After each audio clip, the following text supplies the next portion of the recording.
할렐루야. 우리 주님의 사랑과 은총이 이 시간 예배하는 우리 모두 가운데에 풍성하게 임하기를 주님의 이름으로 축원합니다. 우리가 이 세상을 살아가는 동안에 늘 즐겁고 행복한 일들만 있을 수가 있다면 얼마나 좋겠습니까? 저와 여러분들의 삶 가운데 항상 기쁨이 가득하고 감사가 가득해서 늘 찬송하면서 살아갈 수 있다면 참 좋겠습니다. 하지만 인생이라는 것이 그렇지가 않죠. 살다 보면 이런저런 어려움을 마주하게 됩니다.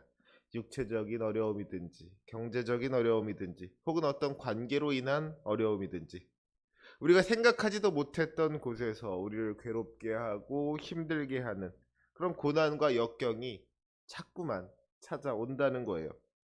오죽하면 이 불교에서는 말하기를 인생은 고다 하고 이야기를 하잖아요.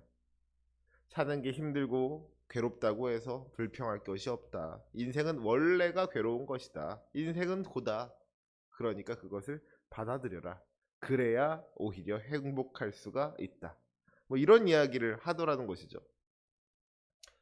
어쩌면 정말로 불교에서 말하는 것처럼 우리의 인생은 괴로운 것인지도 모르겠습니다.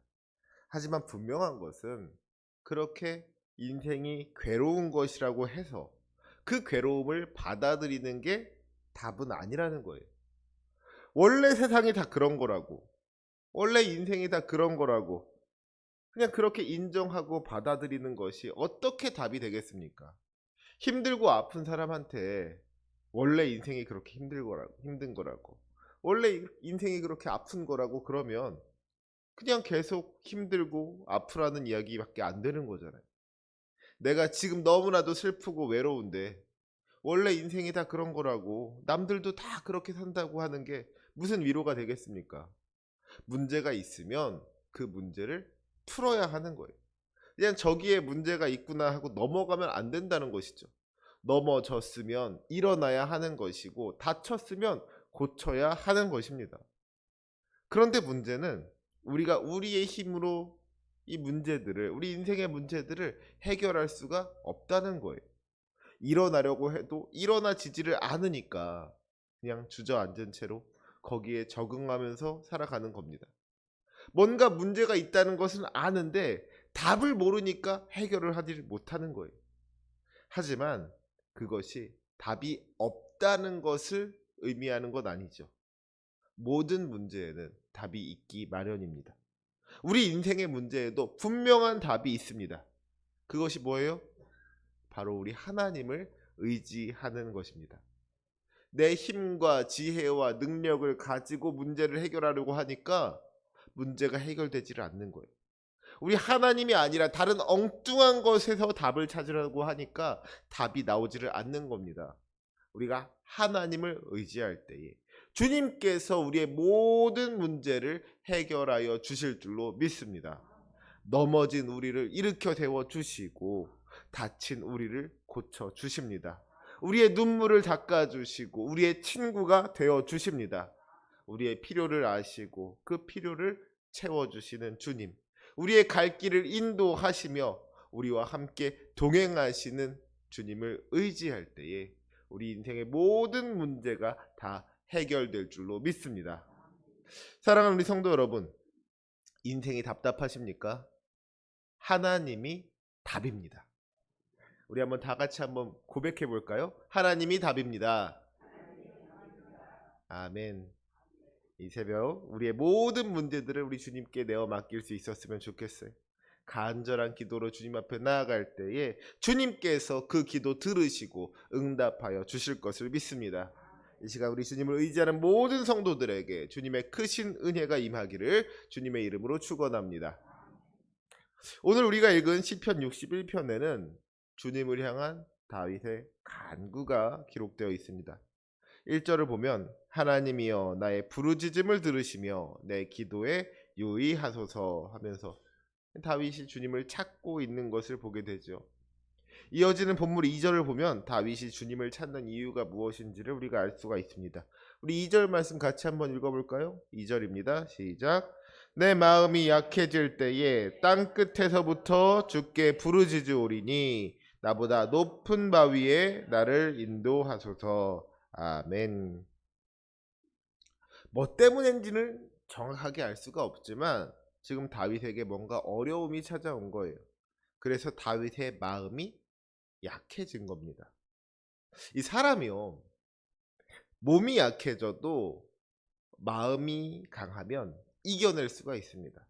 그 어떤 어려움이 닥쳐온다고 할지라도 내 마음이 굳건하면 다 견뎌낼 수가 있고 이겨낼 수가 있는 거예요. 괜찮은 겁니다. 그런데 이 마음이 약해지면은요, 작은 어려움도 이겨내기가 어려운 겁니다. 남들이 보기에는 정말 별것 아닌 작은 일이라고 할지라도 이 내 마음이 약해져 있을 때에는 그게 큰 일이 되는 거예요. 사실 여러분, 다윗이 얼마나 담대한 사람이었습니까? 어린 나이에도 불구하고 남들이 다 두려워 떠는 골리앗과 맞설 수 있을 정도로 용감한 사람이 이 다윗이었잖아요. 그야말로 겁이 없는 사람이었다는 거예요. 하지만 이 사람이 늘 강할 수만은 없는 거잖아요. 평소에는 제 아무리 강하고 담대했던 다윗이라고 할지라도 때로는 그 마음이 약해질 때가 있는 거죠. 어쩌면 평소에 강하고 담대했기 때문에 그 마음이 약해졌을 때 그 어떤 차이가 더 컸을지도 모르겠습니다. 아무튼 그렇게 다윗의 마음이 약해지니까 지금 자기가 어디에 있다 그래요? 자기가 땅 끝에 서 있는 것과 같다고 이야기를 합니다. 내가 지금 땅 끝에 서 있는 것 같다고. 지금 자기가 밀려나고 밀려나서 더 이상 밀려날 곳이 없는 땅 끝에 서 있다는 거예요. 말하자면 절벽과도 같은 곳에 서 있는 것이죠. 여기서 한 발짝만 더 밀려나면 나는 죽는다. 그러면 나는 끝이다. 그렇게 심적으로 몰려있는 그런 다윗의 마음이 이 땅끝이라는 말 안에 들어있는 거예요. 그런데 지금 다윗이 그 땅끝에서 뭐 하겠다 그래요? 기도하겠다는 겁니다. 땅끝에서부터 주께 부르짖겠다는 거예요. 이제는 더 이상 아무것도 할 수가 없을 것 같은 그 좌절과 절망 속에서 그저 낙심하고 포기해서 주저앉는 것이 아니라 내가 주님을 찾겠다는 겁니다. 내가 주님께 부르짖으면 주님께서 들으실 것이다. 내 기도를 듣고 응답하실 것이다. 이 믿음이 다윗에게 있었던 것이죠. 그래서 이제 다윗이 부르짖는데 뭐라고 부르짖어요? 나보다 높은 바위에 나를 인도하소서 그랬습니다. 나보다 높은 바위라는 게 무슨 말이에요? 내 힘으로는 올라갈 수가 없는 바위입니다. 내 능력으로는 올라갈 수가 없는 바위인 거예요. 이 바위가 나보다 높아서 나로서는 어떻게 할 수가 없는 겁니다. 하지만 그 바위가 제 아무리 높다고 할지라도 그것이 하나님보다 높을 수가 있겠습니까? 아니죠. 이 바위가 나보다는 높은 바위이지만 분명히 나보다는 높은 바위이지만 하나님보다는 낮은 겁니다. 그것도 그냥 조금 낮은 게 아니라 그냥 비교할 수도 없을 만큼 낮은 거예요. 그래서 하나님께서 원하시기만 하다면 나를 그 바위 위로 이끌어 주시는 거는 뭐 그냥 일도 아닌 것이죠. 다윗은 그것을 알았던 거예요. 그래서 주님께 부르짖는 겁니다. 나보다 높은 바위에 나를 인도하소서. 내 힘과 지혜와 능력으로는 감당할 수 없는 일이지만 우리 주님께서는 하실 수 있사오니 문제보다 크신 주님, 나의 모든 문제를 해결하여 주시옵소서. 나를 저 높은 곳으로 인도하여 주시옵소서. 간절한 마음으로 기도하고 있는 거예요. 사랑하는 우리 성도 여러분, 바라기는 이 다윗의 믿음이 우리의 믿음이 되고 다윗의 기도가 우리의 기도가 되기를 원합니다. 살다 보면 우리에게도 마음이 약해질 때가 있을 수가 있죠. 지금 내가 서 있는 곳이 땅끝까지 느껴질 때가 있는 거예요. 한 걸음만 잘못 내디디면 추락할 것 같은 그런 어떤 아찔한 낭떠러지 앞에서 두렵고 떨리는 마음으로 벌벌 떠는 것처럼 정말 해결할 수 없는 문제로 말미암아 이러지도 못하고 저러지도 못할 때가 있지요. 바로 그때에 눈을 들어 주님을 바라볼 수 있으시기 바랍니다. 우리의 모든 문제를 해결할 수 있으신 구원의 주님을 붙잡으시기 바랍니다. 주님 나 좀 살려주세요. 주님 나 좀 구해주세요. 간절한 마음으로 부르짖으면 주님께서 그 기도 들으시고 응답해 주실 것을 믿습니다. 사실 이렇게 어렵고 힘든 일을 당할 때 주님을 찾는다는 것이 어떻게 보면 너무나도 당연한 일인 것 같지만 사실은 이것도 쉬운 일이 아니에요. 진짜 우리의 마음이 약해져 있을 때는요, 기도조차 나오지가 않습니다. 땅 끝에 서 있을 때는 그냥 아무 생각도 안 나는 거예요. 왜 우리가 진짜 아프면 악소리도 못 낸다 그러잖아요. 너무 힘들고 괴로우면 기도가 막히는 겁니다. 그래서 우리는 기도를 연습해야 돼요. 평소부터 주님을 찾는 연습을 해야 하고 주님을 의지하는 연습을 해야 된다는 겁니다. 운전을 하다 보면은요, 이제 갑자기 좀 돌발 상황이 생길 때가 있어요. 앞에 차가 갑자기 뭐 급정지를 한다든지, 옆에서 갑자기 차가 끼어든다든지, 아니면 실수로 뭐 밑에 이렇게 무슨 방지턱을 못 봤다든지, 그래가지고 차가 덜컹 할 때가 있잖아요. 그러면 이제 자기도 모르게 어떤 말이 이렇게 튀어나옵니다. 어떤 사람들은 엄마야 그러기도 하고, 어떤 사람들은 또 자기도 모르게 욕을 하는 경우도 있고요. 뭐 그렇죠.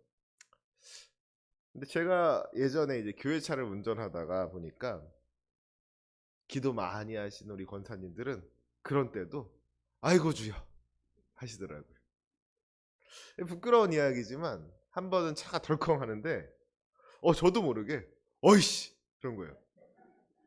근데 제 뒤에 탄 우리 권사님은 주여 하시더라고요. 이게 항상 느끼는 거지만 그럴 때면 다시 한번 내가 참 부족하구나, 내가 참 모자라구나 하는 생각을 하게 됩니다. 지금 깜짝 놀라가지고 자기도 모르게 입 밖으로 말이 튀어나오는데 그 입에서 욕이 튀어나오는 사람이랑 주님이 튀어나오는 사람이랑 차이가 어디에 있겠어요? 평소에 자주 하던 말, 그래서 입에 뱉 말이 나오는 거잖아요. 이 말이 습관이 되었을 때 그 말이 탁 튀어나오는 것 아니겠습니까? 마찬가지로 평소에 주님을 찾는 사람이 땅 끝에 섰을 때도 주님을 찾을 수가 있는 겁니다. 고난과 역경이 찾아온다고 해서 평소에 기도하지 않던 사람이 갑자기 기도하게 되는 게 아니라는 거예요. 그래서 평소에 신앙생활이 중요한 것이죠. 매일매일의 삶 속에서 주님을 찾고 의지하는 연습을 해야 되는 거예요. 그냥 탁 치면은 주여 하고 나올 정도로 우리의 입술에 기도가 배이게 돼야 한다는 것이죠. 바라기는 이 시간 예배하는 우리 모두가 쉬지 않고 기도하는 기도의 사람이 될 수 있기를 원합니다. 늘 우리 주님을 찾고 의지함으로써 주님께서 주시는 은혜를 누리시기를 바랍니다. 주님께서 여러분의 기도를 들으시고 응답하실 겁니다. 그 소망으로 사는 저와 여러분이 되시기를 주님의 이름으로 축원합니다. 그런데 또 어떤 분들은 이러실 수가 있을 것 같아요. 목사님, 저는 평소에 기도를 잘 안 하는데 어떡하죠? 땅 끝에 섰을 때 기도가 안 나오면 어떡하죠? 아니 뭐 어떡하긴 뭘 어떡해요. 지금부터라도 기도하면 되는 건데 별걸 가지고 걱정을 하고 그래요. 그죠?